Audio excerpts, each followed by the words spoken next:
maka itu hanya bagi insan beriman saja. Secara umum demikian.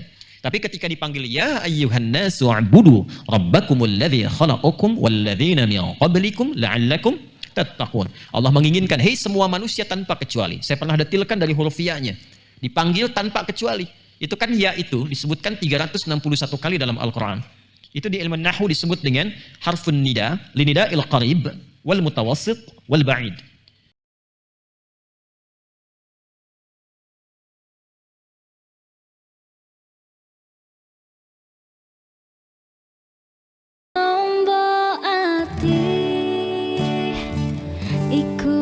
Perkarane kaping bisa maca Quran lan maknane.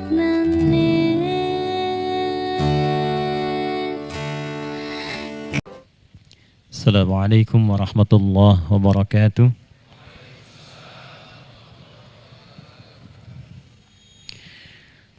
Alhamdulillahilladzi madahal mutafaqqihina fid din wa ja'alahum min afdalil mu'minina faqala wa ma kana al mu'minuna liyanfiru kaffah falawla nafara min kulli firqatin minhum ta'ifatun liyatafaqahu fid din wa liyunziru qawmahum idza raja'u ilayhim la'allahum yahdharun.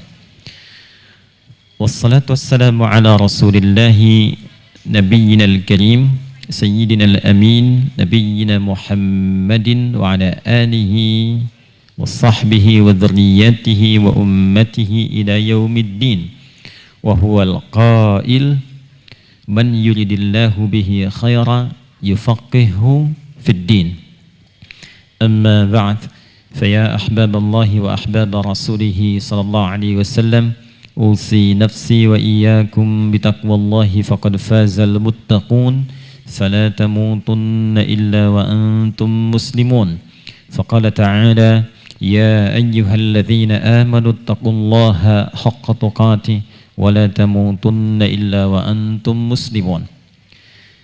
Saudara-saudariku, jemaah sekalian, baik yang berada di lingkungan Masjid Baitur Rahman Kemang Pratama 3 Bekasi ini, pun demikian yang terhubung dengan saluran di YouTube Adi Hidayat Official, kita mengawali pertemuan kita di malam hari ini dengan bersyukur pada Allah Subhanahu wa Ta'ala masih diberikan kesempatan untuk beriman dan membuktikan keimanan kita dengan beribadah, ibadah pertama yang dilekatkan oleh Allah dengan kalimat iman, yaitu salat.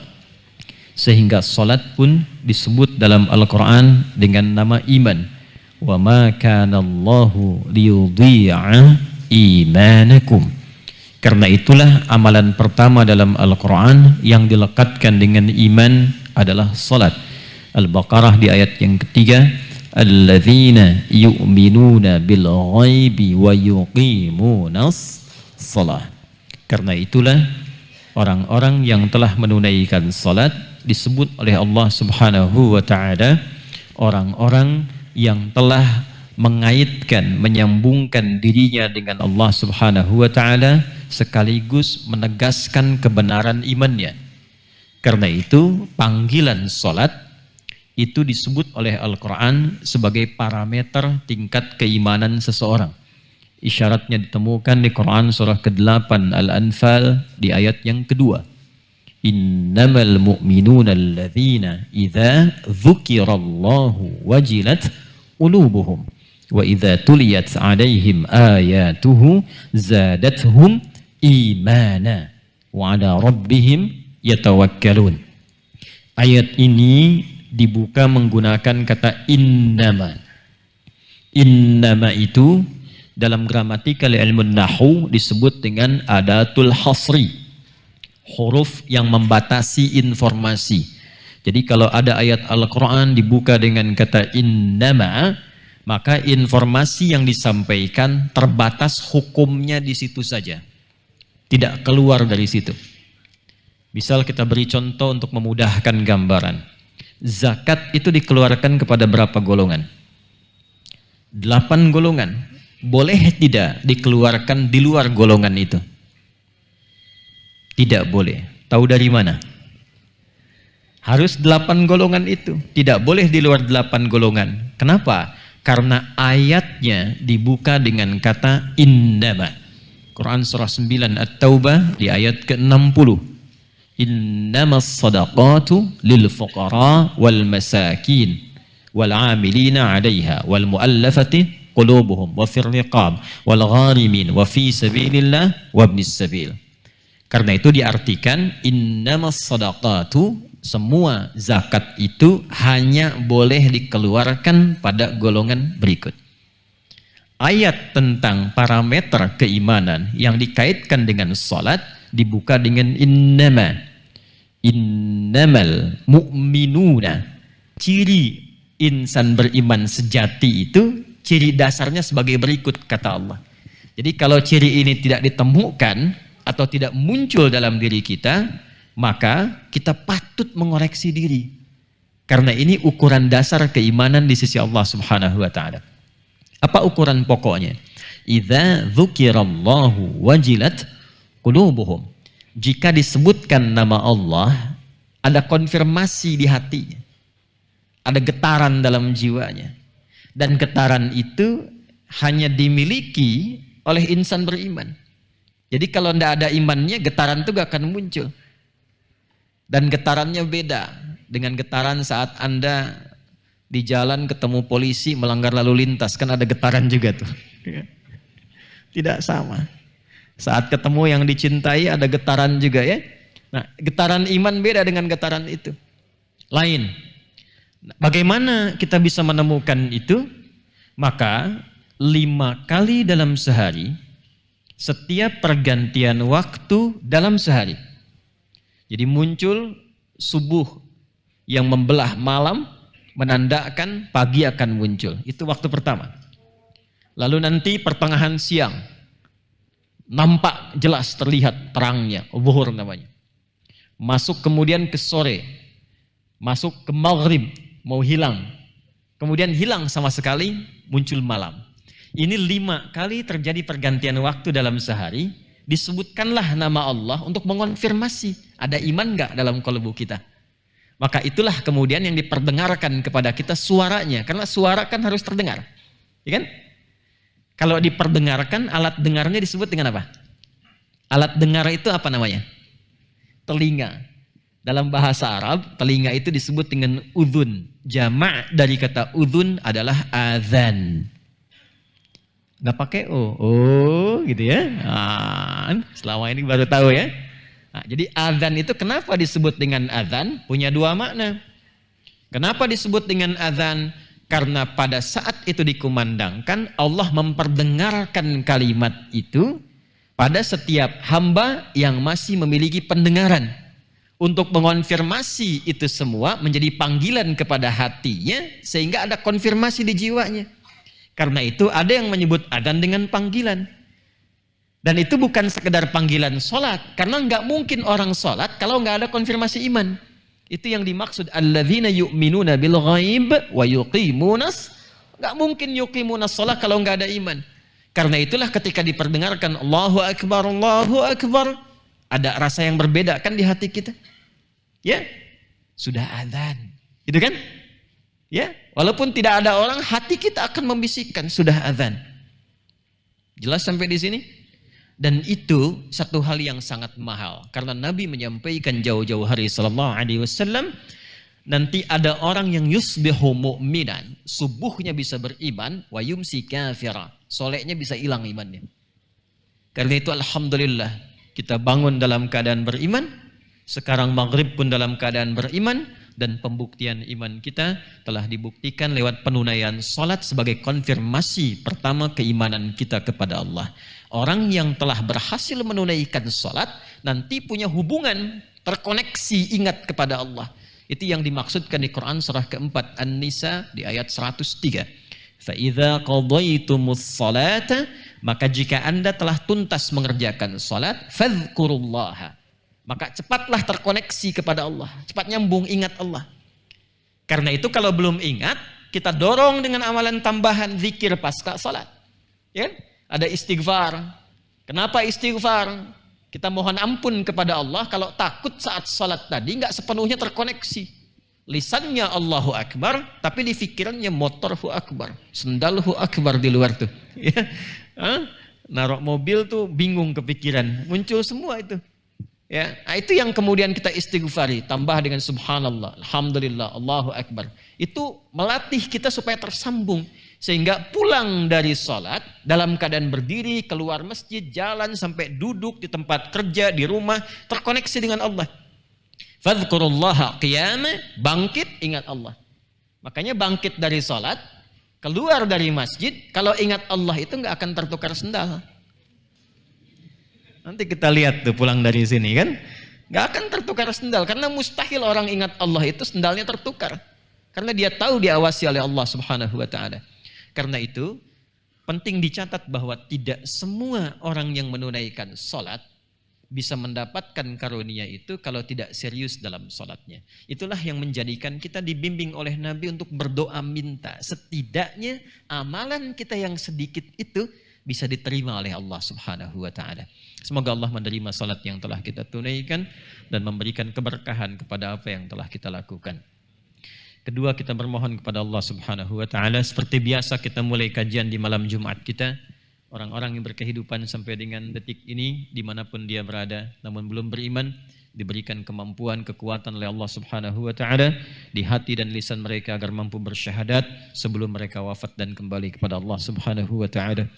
Semoga para pelaku maksiat yang berkehidupan sampai dengan detik ini diberikan oleh Allah kekuatan dan kemampuan untuk bertobat dan menjadikan sisa hidupnya untuk beramal saleh sehingga kita semua wafat dalam keadaan husnul khatimah. Sebelum kita melanjutkan kajian kita di Al-Baqarah ayat 25 sekarang, ini menjadi spesial karena malam ini Al-Quran Sunnah Solution melakukan roadshow. Kita ada di Masjid Baitur Rahman, Kemang Pratama 3. Kita ucapkan terima kasih pada teman-teman DKM, yayasan, dan juga masyarakat di sekitaran komplek ini yang telah memudahkan malam ini kajian berlangsung. Kita doakan mudah-mudahan komplek ini berkah, kehidupannya rukun, dan juga diberikan jariah oleh Allah Subhanahu wa taala. Ternyata bukan hanya ta'lim yang roadshow, saya juga melihat wajah-wajah baru ini. Dan saya diinfokan ini orang jauh ini, ada 35 orang berasal dari Goa. Di malam hari ini mereka keluar dari Goa untuk mengaji. Ya, jadi bukan hanya si buta dari Goa, hantu, itu tidak ada ya, fiksi. Ini betul-betul dari Goa. Goa itu dekat Makassar. Ya, di Sulawesi, bupatinya itu kawan kita juga, itu masih muda, setahun di bawah saya usianya, namanya Pak Adnan. Di sini pun Adnan juga ada itu, muda juga. Jadi Adnan di sana diutus ke Adnan di sini tuh ya. Di gua ini ada 35 orang, mudah-mudahan diberikan kelancaran insya Allah dalam beraktivitas. Ini akan berada di Bekasi di program Quantum Akhyar Institute selama 60 hari. Ya, teman-teman ini akan menghafal Quran selama 30 hari, kemudian belajar fikih imam, khatib, dan dakwah. Jadi pulang-pulang mudah-mudahan sudah membawa Quran 30 juz, bukan mushaf ya, maksudnya hafal Pak. Ya, kemudian dengan fikih yang tadi dimaksudkan. Saya minta, kenapa saya sebutkan di awal? Ya, baik. Kenapa saya sebutkan di awal? Saya ingin berikan motivasi. Kalau ini saja yang jauh terbang, ini baru mendarat di bandara ini. Baru mendarat pakai bis transit langsung ke sini. Jadi kalau yang jauh saja ingin memakmurkan masjid, maka yang dekat seharusnya lebih menata diri karena kita akan dihisab oleh Allah Subhanahu wa taala. Mari kita mulai. Hari ini bonus. Tapi kalau ke sini lagi aturan berlaku kembali ya. Saya tahu wajah-wajah ini, saya hafal ini, tahu ini itu, paham saya. Ya, wajah antum tuh udah tercatat ini kepala saya. Ya, jadi kita setiap malam Jumat kan passwordnya itu sebetulnya hafalan ayat yang akan kita bahas ya. Masih sepakat kan itu? Baik. Jadi malam ini kita bikin komitmen baru, dimanapun ada kajian Aqsa malam Jumat, maka hukum tetap berlaku, gitu ya. Baik. Jadi insya Allah pekan depan kalaupun di sini lagi, nanti akan ada seperti biasa musyrif-musyrif di depan yang bisa hadir ke sini di dalam boleh setelah menyetorkan hafalan ayatnya. Saya kasih bocoran dari sekarang, insya Allah pekan depan pun masih ayat 25. Al-Baqarah, ya. Masih ayat 25, karena ini nggak akan tuntas malam ini. Insya Allah ya. Baik, jadi masih ada waktu 2 pekan dihafalkan. Cuman setorannya 1 sampai 25.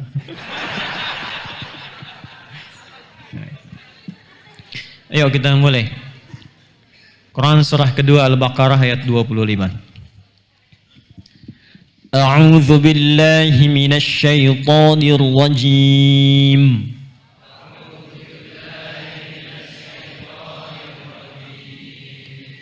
Bismillahirrahmanirrahim. Wa basyiril ladzina amanu.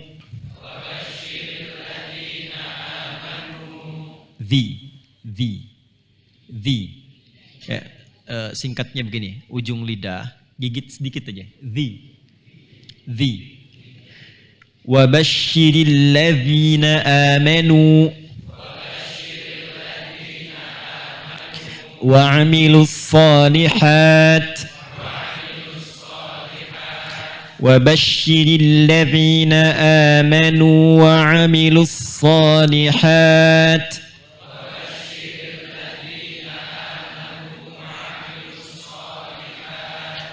anna lahum jannatin tajri min tahtihal anhar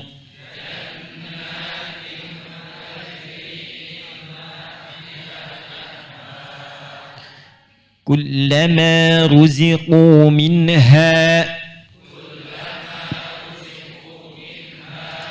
كلما رزقوا منها من ثمرة رزقا قالوا هذا الذي رزقنا من قبل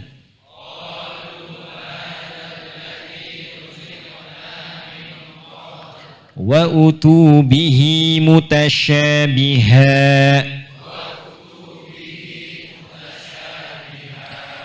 ولهم فيها أزواج مطهرة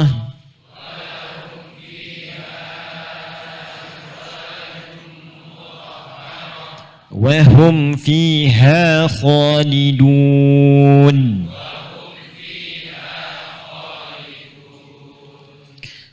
Bismillahirrahmanirrahim.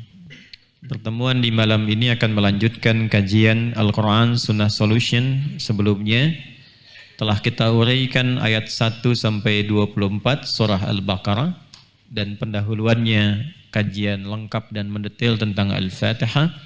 Bagi yang baru bergabung, setelah ini silahkan disimak kembali kajian sebelumnya sehingga ada konektivitas pada pemaknaan di malam hari ini.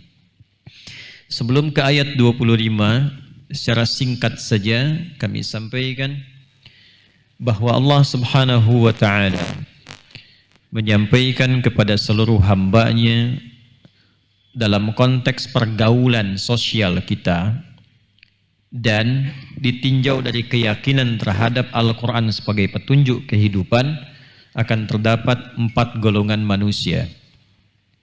Jadi dimanapun kita bergaul, baik itu di tempat kita bekerja, di tempat kita berdomisili bertetangga, di tempat kita bahkan bergaul di rumah tangga, dan tempat-tempat lainnya. Bahkan sekarang di dunia maya akan ditemukan 4 golongan utama manusia. 1, golongan yang dipuji dan dijamin oleh Allah, hidupnya akan senantiasa dekat dengan petunjuk Allah dan diberikan kebahagiaan abadi baik di dunia di alam kubur saat wafatnya, sampai kembali ketika dia pulang kepada Allah Subhanahu wa taala, diberikan surga dengan kualitas terbaik. Golongan pertama ini diisyaratkan di ayat yang pertama sampai ayat yang kelima di surah Al-Baqarah, disebut golongan takwa. Kita sudah bahas bagaimana menjadi golongan yang pertama ini, silahkan dirujuk kepada kajian sebelumnya. Yang kedua, dalam berkehidupan kita juga akan temukan orang-orang yang notabene terlihat langsung menampilkan pengingkaran terhadap Allah Subhanahu wa taala, sekaligus juga mengingkari kandungan Al-Quran sebagai petunjuk kehidupan, bahkan menolak Al-Quran sebagai firman Allah Subhanahu wa taala. Golongan kedua ini diisyaratkan pada ayat ke-6 dan ke-7. Dimanapun kita berkehidupan, akan kita temukan orang-orang yang belum atau bahkan tidak beriman, yang diantaranya ada bahkan yang menyoal Al-Quran. Yang ketiga, masih di ayat 6 dan 7, seperti pernah saya sampaikan, ada orang yang mengaku muslim, orang Islam, tapi perilakunya tidak mencerminkan perilaku yang islami, tapi lebih mendekati orang-orang yang belum beriman tadi, atau disebut dengan orang-orang kafir. Jadi dia mengaku muslim, tapi perilakunya mirip atau menyerupai dengan orang-orang kafir. Kalau orang kafir tidak sholat, maka ini pun tidak sholat. Kalau orang kafir tidak zakat, maka ini pun tidak zakat. Karena Al-Quran sudah mengisyaratkan, maka pasti akan ditemukan orang yang mengaku muslim tapi tidak sholat. Orang yang mengaku muslim tidak mau zakat. Orang yang mengaku muslim tidak puasa. Itu nanti masuk dalam golongan yang ketiga. Isyarat ayatnya masih di 6 dan ke-7. Saya sudah jelaskan ini secara terperinci, silahkan dicek di kajian sebelumnya. Golongan yang keempat, ini golongan yang sangat berbahaya.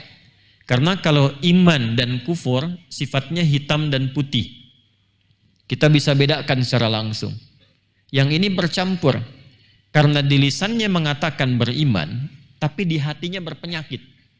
Berbeda dengan golongan yang ketiga, dia salah, tidak sholat, tapi dia tidak menyoal agamanya. Dia tidak menyoal syariat. Dia tidak mengecilkan orang-orang yang telah beriman. Yang keempat ini mengaku beriman, tapi karena hatinya berpenyakit, penyakit itu justru membahayakan terhadap agamanya. Karena saat yang bersamaan dia mengaku beriman, tapi dia mempersoalkan imannya sendiri. Dia mengaku muslim, tapi dia menyoal syariat-syariat dalam Islam. Dia mengecilkan, merendahkan, bahkan melecehkan saudara-saudaranya semuslim. Kalau Al-Quran memberikan gambaran, pasti akan terjadi. Itu nanti isyaratnya ada di ayat yang ke-8 sampai dengan ayat ke-20. Dan saya telah uraikan itu semua, termasuk tanda-tandanya. Kemudian di ayat ke-21, Allah menginginkan dengan bahasa yang sangat tegas dan mendalam, bahwa semua hamba Allah ini diinginkan oleh Allah menjadi hamba yang baik. Masuk pada golongan yang pertama. Jadi golongan pertama pertahankan konsisten sampai wafat.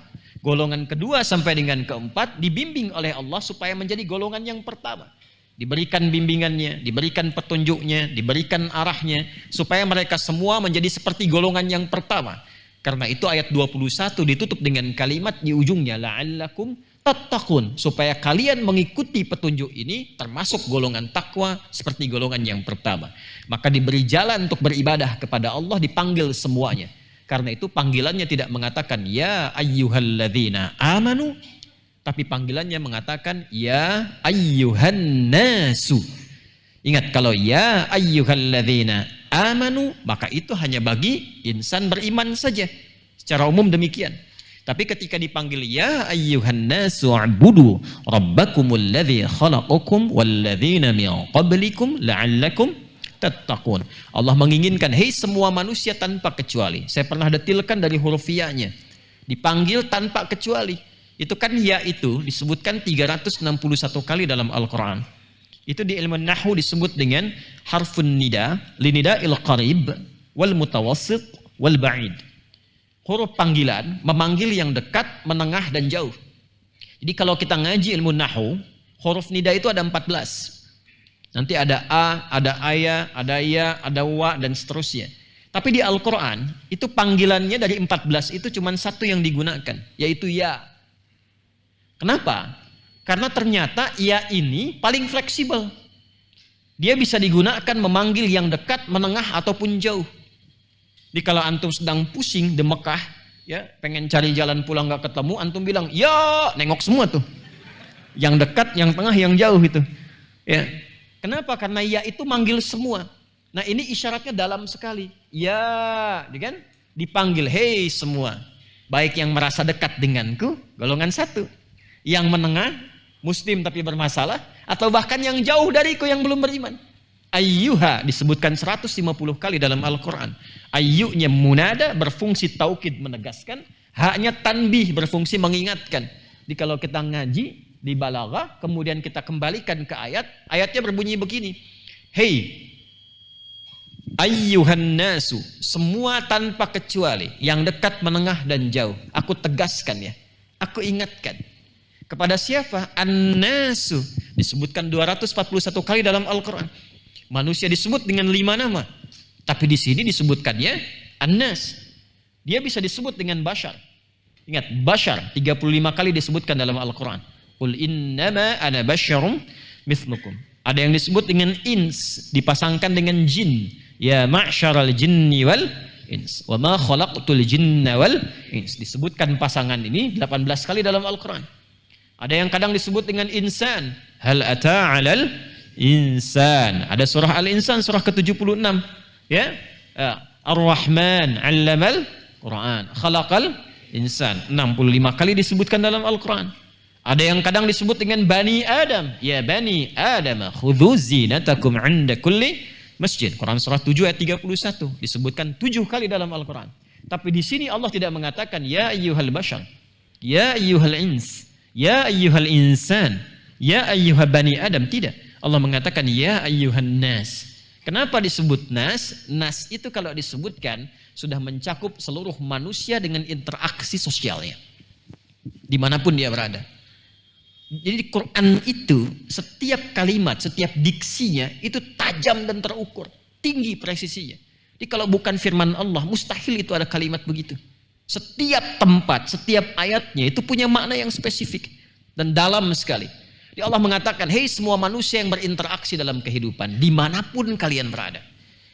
Kalian merasa dekat, menengah atau jauh dariku. Wa'budu rabbakumul ladzi khalaqakum walladzina min qablikum la'allakum tattaqun. Terjemahnya dari belakang dulu. Aku menginginkan kalian tuh jadi baik semua. Aku ingin kalian mendekat kepadaku. Aku ingin kalian bahagia.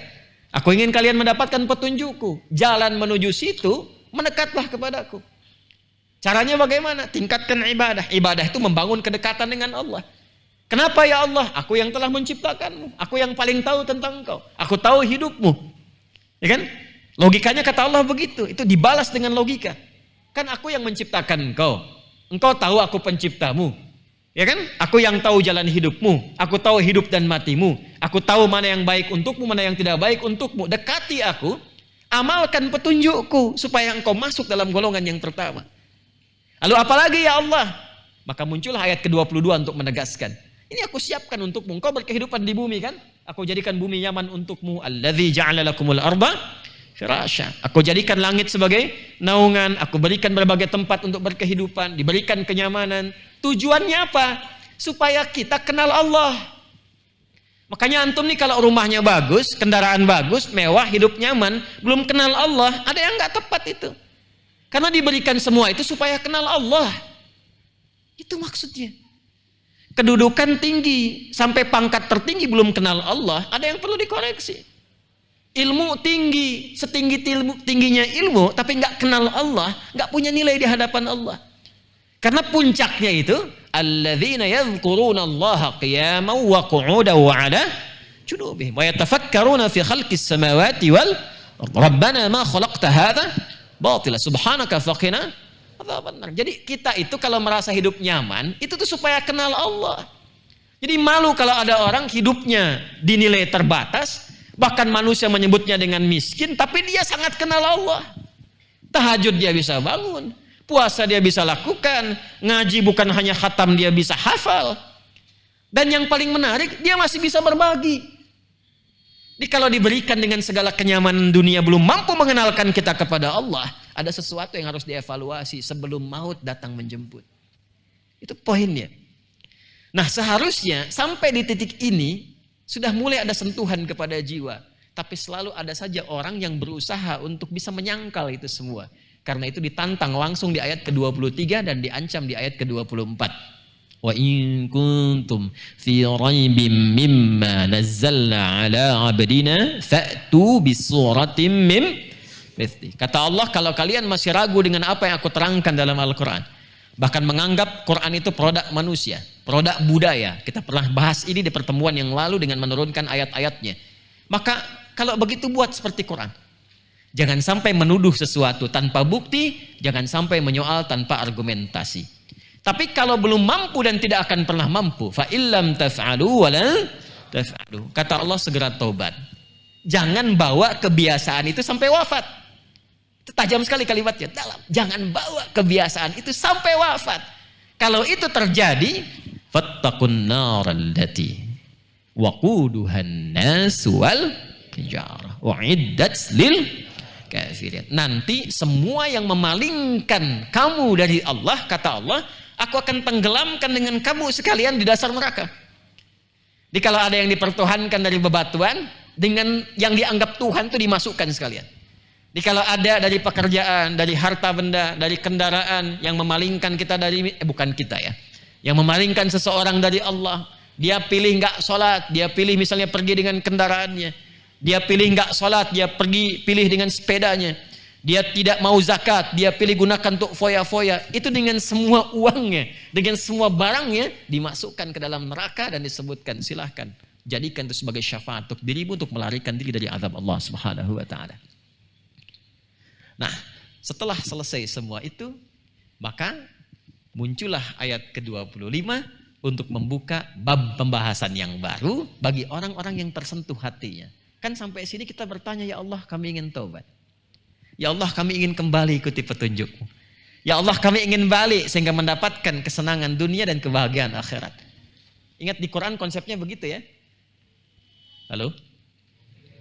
Kenapa ini pada diam semua? Mau isya atau bagaimana? Ya? Sudah masuk isya. Saya tanya dulu sebelum kita masuk adzan isya. Pilih mana?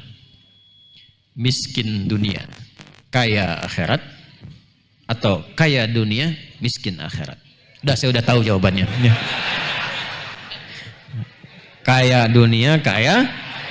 Nah, jadi ngejar akhirat itu tidak menjadikan dunianya fakir. Makanya doa yang paling viral itu, Rabbana atina fid dunya wa fil akhirati wa qina. Persoalannya bagaimana menerjemahkan itu dalam konteks kehidupan kita. Hafal doanya, tapi doa itu tidak akan cukup mengantarkan kita meraih kedua kemuliaan itu kalau tidak kita lakukan dalam kehidupan. Jelas? Belum. Kita harus pelajari dulu ayatnya. Disinilah muncul ayat ke-25 untuk menerangkan itu kepada kita semua. Kita lanjutkan setelah menunaikan salat Isya berjamaah insyaallah. Subhanakallahumma bihamdika asyhadu an la ilaha illa anta astaghfiruka wa atubu ilaik. Assalamualaikum warahmatullahi wabarakatuh.